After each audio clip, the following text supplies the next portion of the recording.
In today's video, you are on top of my camera for a behind the scenes full engagement session so you can hear how I'm directing couples for candid and creative photos and how I compose my images. My wife says the muffins are good. Let's get into it.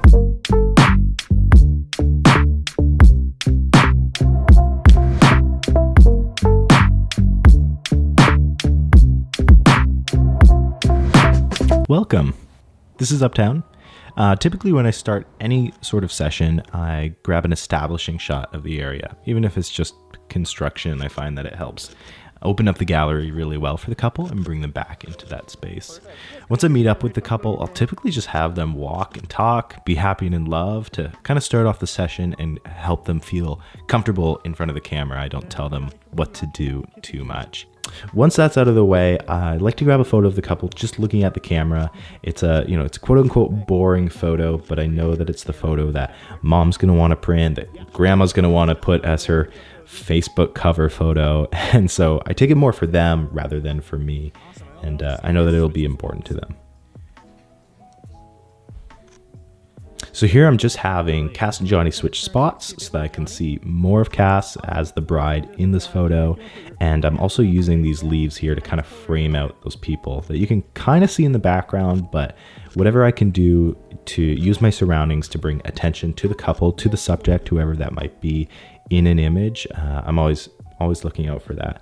And this is a prime example of that, actually, using this metal 8-legged spider. Is it 8 legs? I don't know. I'm not here to do math.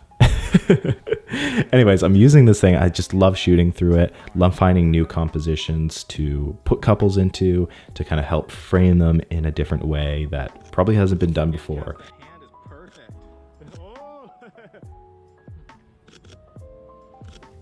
Something I'm always trying to be aware of when I'm photographing couples, when I'm photographing people, is being verbal ahead of time with what they're doing right. So in this case, I liked what Cass was doing with her hand, and I liked what Johnny was doing with his hand. So try to point those things out, try to be proactive about that before they start wondering, so that they feel confident throughout the shoot.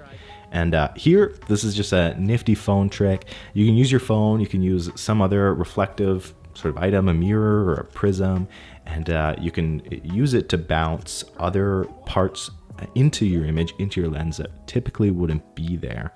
So in this case, it was the tree overhead, and man, I just love these images. I also took just some other kind of more detail photos, got in a little bit closer. If I like where people are before I move them or walk somewhere else, I just try to grab a couple other details to round out the shot.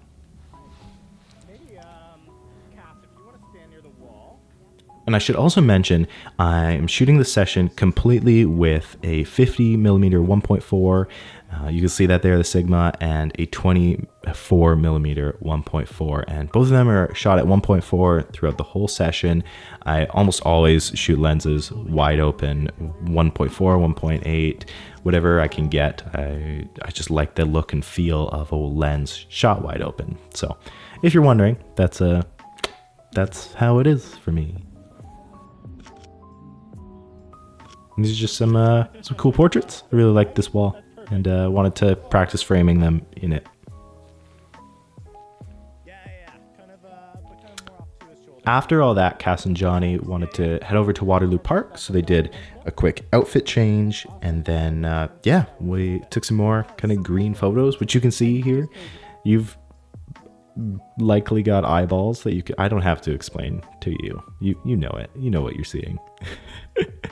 I would say like 96% of my photography, when I'm photographing people, is joking around with them, playing fun, but poking fun with them, just helping them loosen up. And I'll even take photos of just random people walking by and deliver them in the gallery, because I know it's an awkward moment that'll stick out from the session and help them feel that much more connected to their gallery when they look back at it. During this section, I was photographing Cass and Johnny under this tree here on this blanket, and I liked it, but I wanted to add a little bit more flair, a little bit more inspiration to the image. So, couple flower petals from a garden next to us was all that I needed. I'll typically grab things, hold them up in front of the lens, and in this case, it was 2 colors, and it worked out really well. This is just that phone trick again. Same thing as before, but instead of the tree, it's the sky. And I'm also in Lightroom using gradients to kind of play around, kind of push the colors of the sky in a way that makes an even more interesting image than, you know, maybe how it would look just pulling down the highlights in the image or something like that. Gives a little bit more pop. And then to end off every engagement session, I ask couples if they need anything else, whether it's for their save the dates or their wedding website. And I'll typically grab a couple portraits of them as well for LinkedIn or profile pictures, something that's helpful for them. And then I'll grab a ring photo. I try to keep ring photos just super simple, usually on a clean surface or a leaf or something like that, shot at 50 millimeters, and I call it a day.